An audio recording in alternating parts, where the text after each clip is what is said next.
No two projects are exactly the same, which means there are many different ways to manage them. Each project comes with its own needs and factors that impact how you'll take action and achieve your goals. There are many ways to manage projects, and not always one right way to do so. Picture this. You're project managing a political campaign for a local candidate. To make it happen, you need to think about things like your available resources, the people you'll be working with, the election date, and the location. You need to be aware of lots of details to successfully complete your project. Because so many different things can impact a project, it's important to understand its basic structure. We call this structure the project life cycle. The life cycle is a great way to guide your project in the right direction so that you and your project stay on track and end up in the right place. Most project life cycles have 4 major phases, each with their own set of tasks and concerns. Check it out. The main phases of a project are initiate the project, make a plan, execute and complete tasks, and finally close the project. Let's talk about the first phase, initiate the project. This is the launch pad for the entire process of your project. In this phase, you'll define project goals and deliverables, identify the budget and resources you'll need, the people involved in your project, and any other details that can impact the successful completion of your project. You'll document all this information in one place to showcase the project's value and hopefully get approval to move forward with it. Once the project is approved, it's time to get rolling. Next, you'll make a plan for how you'll meet the goals of your project.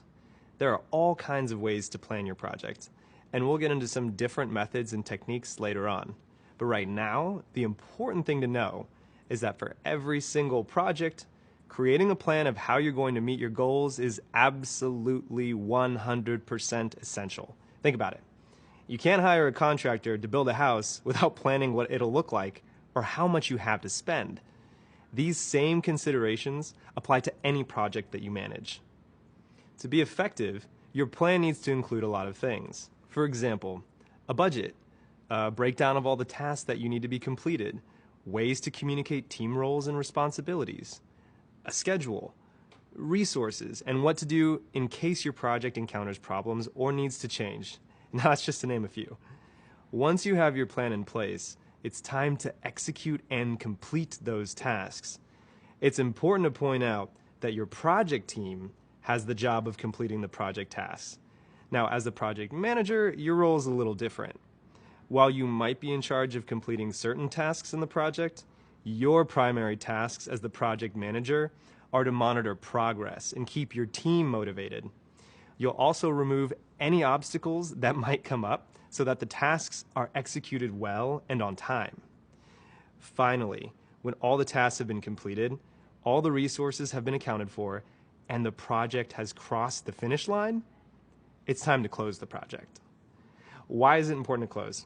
Well, one big reason is so your team has a moment to celebrate all of their hard work.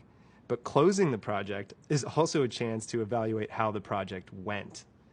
You can make note of what worked and what didn't, so you can plan better for next time. Even if the project was a massive success, it's helpful to take time to reflect. Closing the project is also a great way to connect with anyone outside your team who may have had interest in the project's goal. You can let everyone know what was completed and what you accomplished.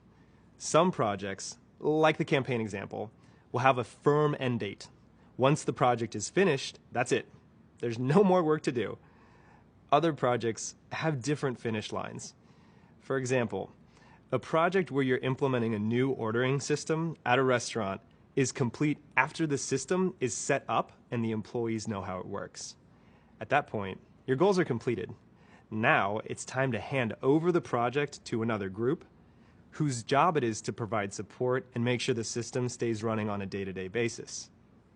Another example of this is, I once project managed the creation of a dashboard that would be used by various stakeholders in my organization. This dashboard would show pertinent information to each stakeholder depending on the team that they were a part of in our broader organization. I project managed the beginning, from writing out the vision for the project, to the end, where we delivered the dashboard. Now, once I passed off the final product, I transitioned the continued update of each team's data and the corresponding dashboard page to the respective teams. Think of it like turning over the keys of a newly built house to its new owner. The project of building the house is complete, and now it's up to the owner to take care of the house's maintenance and the upkeep. So there you have it, the project lifecycle. The exact name for each phase might change depending on the type of project or organization you work for, but the general idea stays the same. And following the project processes you will learn in this course will set you up for project management success. Next, we'll take a closer look into what happens during each phase of the traditional project lifecycle.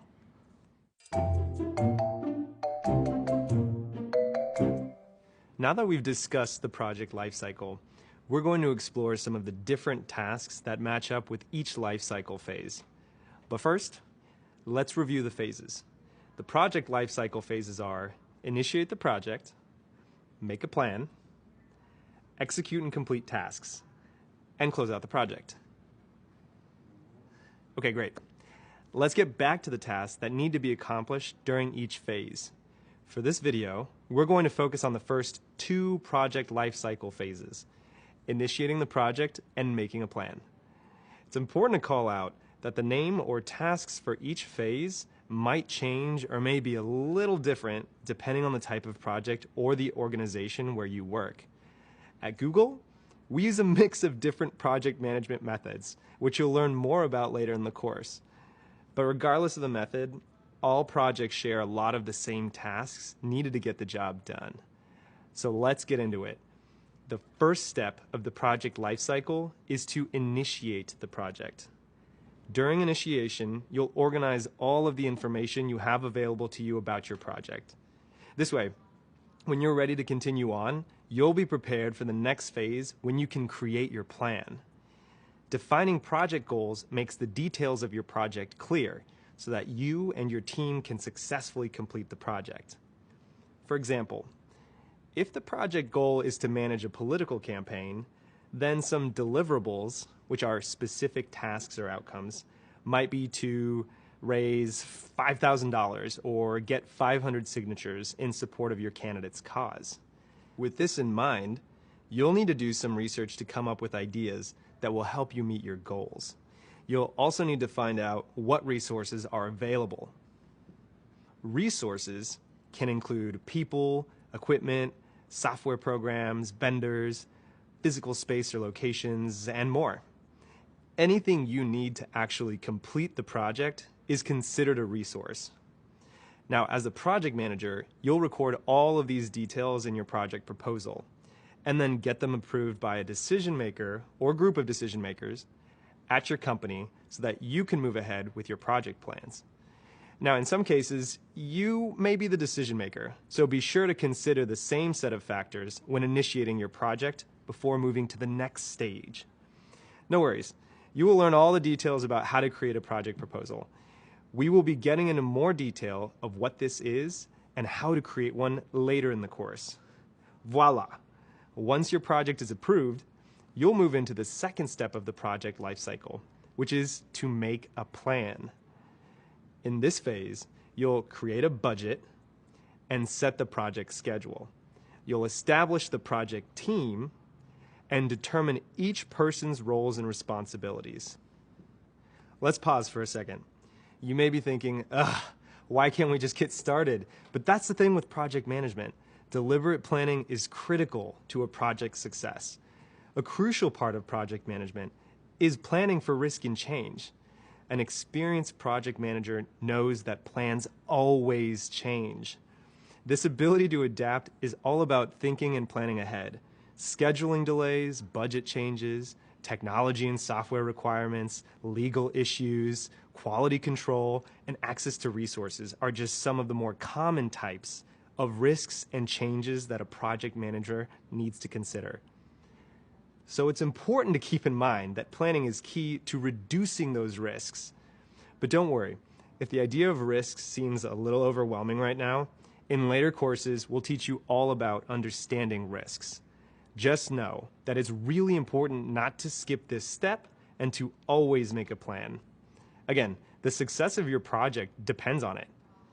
Once you have a plan, you'll communicate all of this information to your team.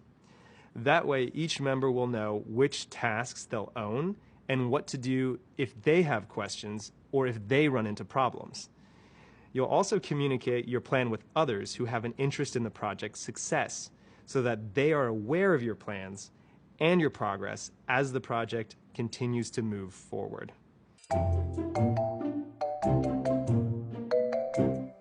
We just learned about the core tasks that need to be completed in the first two phases of the project lifecycle: initiating the project and making plans. Now, it's time to put your plans into action. Remember, it's not your job to actually do all the tasks. Your primary job as the project manager is to manage the progress of the project as a whole. This means you'll oversee your team's efforts and make sure everyone understands what's expected of them, what tasks need to be done, and how and when to complete those tasks. It's also your job to help remove any obstacles and to alert the right people if it looks like there might be a delay to the project. This means you'll need to communicate with your team and anyone else involved in your project through meetings, written communications like memos, emails or internal chat tools, and other working documents like task reports. Quick pro tip: if in doubt, err on the side of over-communication. As your project progresses, you'll make adjustments to the schedule, budget, and allocation of resources, clearly communicating updates all along the way. When all the tasks are complete and you've met the project goal, it's time to close the project. This phase is usually overlooked because it's easy to assume that once the project goal has been delivered, everyone can move on. But hold up. There's still a lot that needs to be done. First, check to make sure all tasks have been completed, including any work that was added along the way. Be sure any outstanding invoices have been paid, resources are returned and accounted for, and project documentation has been submitted. Next, and this is very important, get confirmation that the final outcome of your project is acceptable to the people you're delivering it to. It is crucial to your project's success that the person who asked you to manage the project is satisfied with the end result.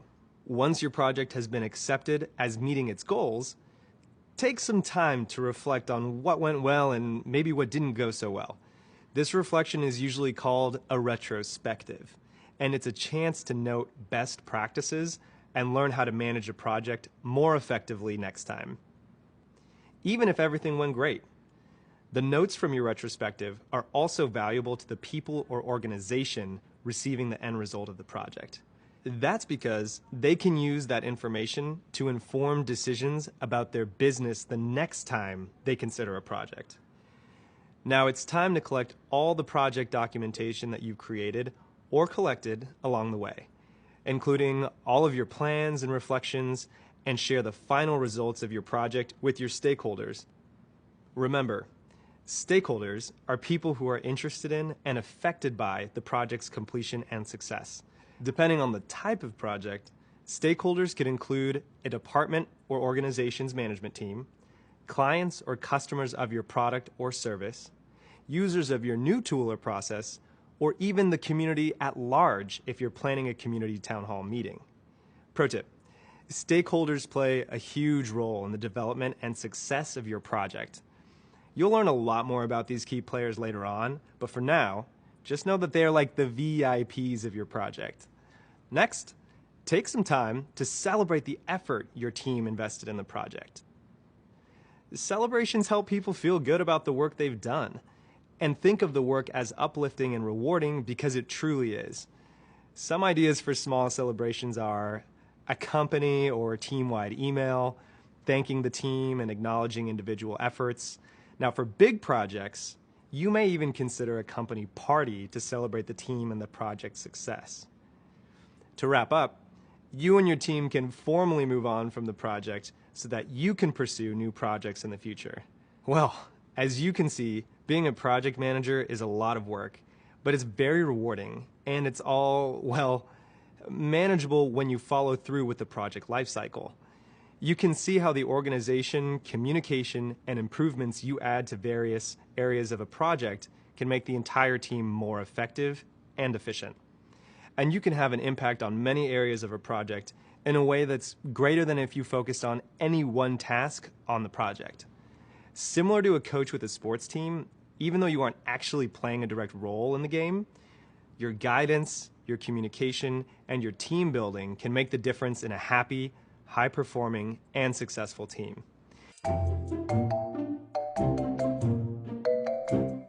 Different types of projects will benefit from applying different project management approaches or methodologies.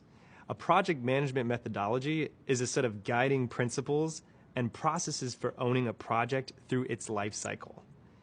Project management methodologies help guide project managers throughout a project with steps to take, tasks to complete, and principles for managing the project overall. We will talk through two different types, linear and iterative. Linear means the previous phase or task has to be completed before the next can start. A linear approach would work well for a project like building a house.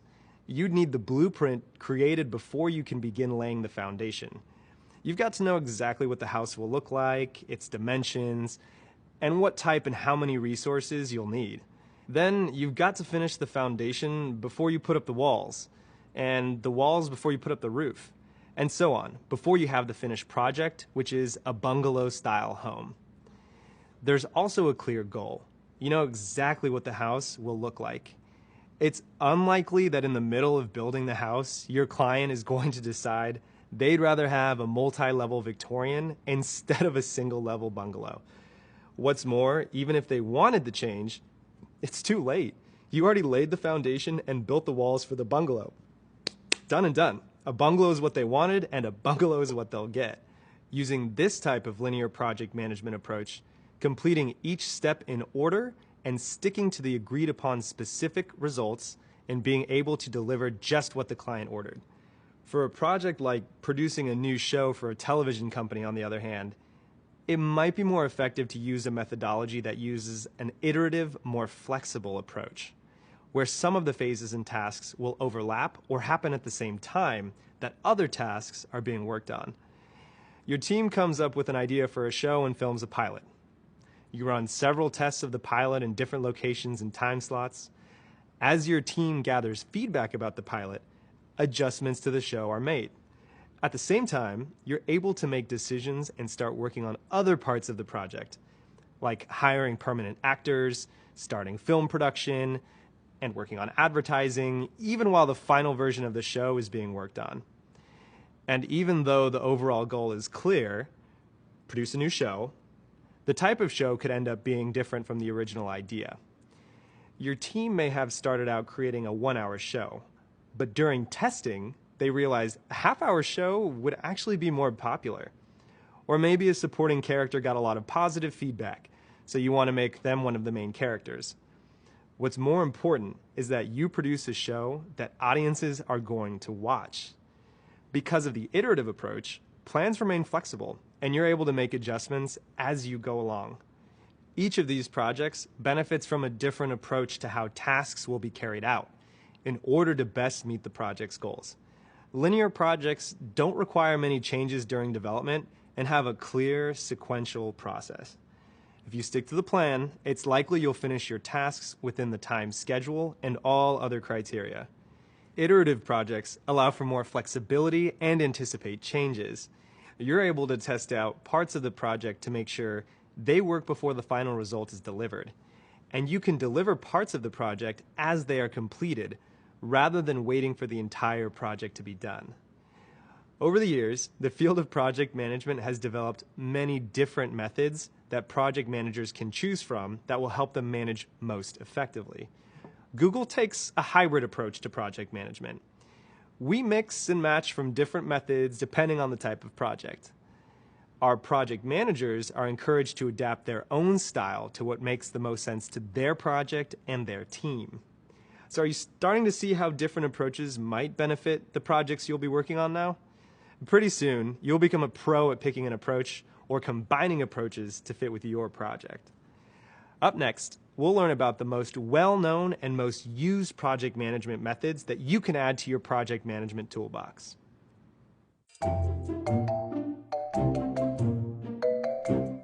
Two of the most popular project management methodologies are Waterfall and Agile.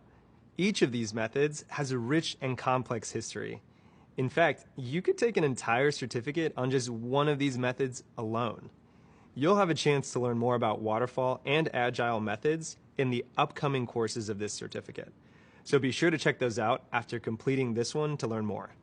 For now, I'll just give you a brief introduction and provide you with some examples that illustrate how different types of projects can be more successful or easier to manage when you consider which method to use. First, let's take a look at the Waterfall approach. Waterfall, as a methodology, was created in the 70s and refers to the sequential ordering of phases. You complete one at a time, down the line, like a waterfall, starting at the top of a mountain and traveling to the bottom. Remember the definition and example of linear from that last video? Well, Waterfall has a linear approach. At first, Waterfall was used in the physical engineering disciplines, like manufacturing and construction. Then software emerged as an important field of engineering, and Waterfall was applied to those kinds of projects as well. It's still used a lot in engineering fields, including product feature design and application, also known as app design. Over time, other industries like event planning and retail have adapted Waterfall phases to fit their projects. There are now many styles of Waterfall, and each style has its own specific set of steps. What they all have in common, though, is that they follow an ordered set of steps that are directly linked to clearly defined expectations, resources, and goals that are not likely to change. Let's take a closer look. The phases of a Waterfall project lifecycle follow the same standard project lifecycle flow that you learned about earlier: initiating, planning, executing, which includes managing and completing tasks, and closing. So, when would you want to use a Waterfall approach to project management? Well, when the phases of the project are clearly defined, or when there are tasks to complete before another can begin, or when changes to the project are very expensive to implement once it's started. For example, if you were catering an event for a client on a very tight budget, you might want to use Waterfall methodology. This way, you could confirm the number of guests first, then very clearly define the menu, get approval and agreement on the menu items and costs, order the unreturnable ingredients, and successfully feed the guests. Because the budget is limited, you can't afford to make changes or waste food. The traditional method won't allow for the client to make changes to the menu once the order has been placed. You can also reserve tables, chairs, and dishes because you know exactly how much and what kind of food is being prepared. A well thought out traditional approach to managing a project can help you reach your desired outcome with as little pain as possible during the project implementation. By spending extra effort thinking through the entire project up front, you'll set yourself up for success. Now, in an ideal world, following this approach will help you identify the right people and tasks, plan accordingly to avoid any hiccups along the way, create room for documenting your plans and progress, and enable you to hit that goal. However, plans don't always go, well, according to plan. In fact, they rarely do. The Waterfall method has some risk management practices to help avoid and deal with project changes. Luckily, there are other methodologies that are entirely built for change and flexibility. One of these is Agile, another popular project management approach. The term Agile means being able to move quickly and easily. It also refers to flexibility, which means being willing and able to change and adapt. Projects that use an Agile approach often have many tasks being worked on at the same time, or in various stages of completion, which makes it an iterative approach. The concepts that shaped Agile methodology began to emerge in the 90s as a response to the growing demand for faster delivery of products. mainly software applications at that time. But it wasn't officially named Agile until 2001. The phases of an Agile project also follow the project lifecycle stages we described earlier, generally speaking. However, rather than having to always go in order or wait for one phase to end before starting the next, Agile project phases overlap and tasks are completed in iterations, which in Scrum are called sprints. Scrum is a form of Agile that you'll learn more about in the course focused entirely on Agile. And by sprint, we do not mean running a race as fast as possible. In this case, sprints are short chunks of time, usually 1 to 4 weeks, where a team works together to focus on completing specific tasks. What's important to understand is that Agile is more of a mindset than just a series of steps or phases. It's concerned with building an effective collaborative team that seeks regular feedback from the client so that they can deliver the best value as quickly as possible and adjust as changes emerge. Projects that are best suited for an Agile approach are those where the client has an idea of what they want, but doesn't have a concrete picture in mind. Or they have a set of qualities they'd like to see in the end result, but aren't as concerned with exactly what it looks like.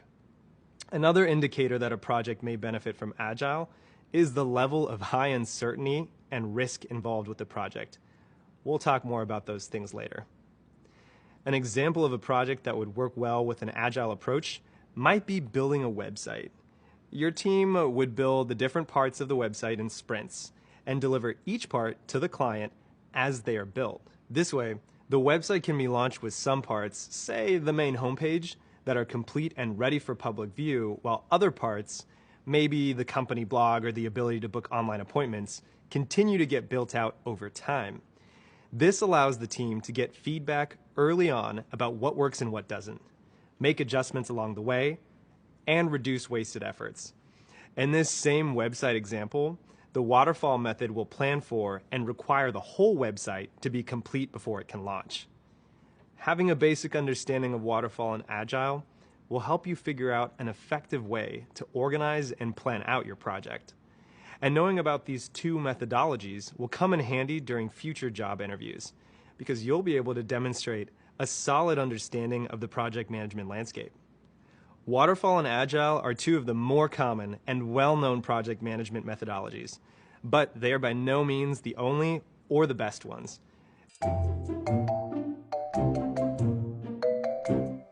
Lean Six Sigma is one more you can add. It's a combination of two parent methodologies, Lean and Six Sigma. The uses for Lean Six Sigma are common in projects that have goals to save money, improve quality, and move through processes quickly. It also focuses on team collaboration, which promotes a positive work environment. The idea is that when your team feels valued, motivation and productivity increases, and the whole process functions more smoothly. There are 5 phases in the Lean Six Sigma approach. They are define, measure, analyze, improve, and control, commonly known as DMAIC. DMAIC is a strategy for process improvement, meaning you're trying to figure out where the problems are in the current process and fix them so that everything runs more smoothly. The goal of each step is to ensure the best possible results for your project. Just like with Waterfall and Agile, there are more specific details for using DMAIC and the Lean Six Sigma approach.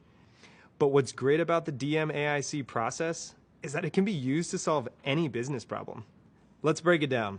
The first phase is to define the project goal and what it will take to meet it. This first phase is very similar to the initiation phase of traditional project management. Let's take a real scenario to illustrate. Imagine that you are brought on as a project manager for a large travel company to help streamline and minimize customer service wait times that have been surging due to a recent sales promotion. Before you begin working on tackling the issue, you're going to need to define the project goal and talk to stakeholders about expectations for the project. In this case, the goal is to take average wait times down to less than 10 minutes on average compared to 30 minutes. Next, it's time to measure how the current process is performing. In order to improve processes, DMAIC focuses on data. Here you want to map out the current process and locate exactly where the problems are and what kind of effect the problems have on the process. Using our example, you're trying to figure out why it's taking so long for the travel company to address a customer service issue. To do this, you look at company data like average wait times, number of customers per day, and seasonal variations. Then you'll set a plan for how you'll get that data and how often to measure it. This could look something like having the company generate reports on a weekly, monthly, quarterly basis. In other situations, you might have employees or customers fill out surveys or look at inventory, shipping, and tracking records, things like that. Once you have the data and measurements, you can move on to the next phase, which is analyze. Here, you'll begin to identify gaps and issues. In our example, after mapping out the process and data points, you may see that staffing is inadequate on days where customers are the highest. Data analysis is important for project managers regardless of which method you choose, and we will learn more about that in an upcoming course. From your data, you'll have a strong understanding of causes and solutions to get to the next stage. Improve. Oftentimes, project managers may want to leap straight to this phase, but really, projects and process improvements should only be made after a careful analysis. This is the point where you present your findings and get ready to start making improvements. In our example, this could be modifying staffing to address customer needs. The last step of this cycle is control. You've gotten the process and project to a good place, and now it's time to implement it and keep it there. Controlling is all about learning from the work you did up front to put new processes and documentation in place, and continue to monitor so the company doesn't revert back to the old, inefficient way of doing things. To sum it all up, you can remember DMAIC like this. Defining tells you what to measure. Measuring tells you what to analyze. Analyzing tells you what to improve, and improving tells you what to control. Lean Six Sigma and the DMAIC approach are ideal when the project goal includes improving a current process to fix complex or high-risk problems, like improving sales conversions or eliminating a bottleneck, which is when things get backed up during a process. Following the DMAIC process prevents the likelihood of skipping important steps and increases the chances of a successful project, and is a way for your team to discover best practices that your client can use going forward. It uses data and focuses on the customer or end user to solve problems in a way that builds on previous learning so that you can discover effective permanent solutions for difficult problems.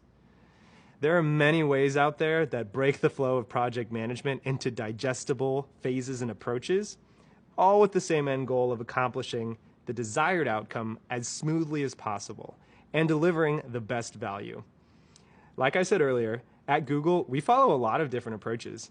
For instance, an engineering team releasing a customer-focused product may primarily use Agile when creating the product, but decide to plug in some of the aspects of waterfall project management for planning and documentation. A customer service team might focus on using Lean Six Sigma to improve an experience for our users, like offering new features based on a recent analysis. But the team might develop parts of the code and roll out the features using agile iterations and sprints to allow for change. Or one of our internal education and training teams may focus solely on waterfall project management to achieve a targeted goal of having all employees complete an annual compliance training. Here, waterfall makes sense since the requirements of the training program are fixed and so is the deadline and goal.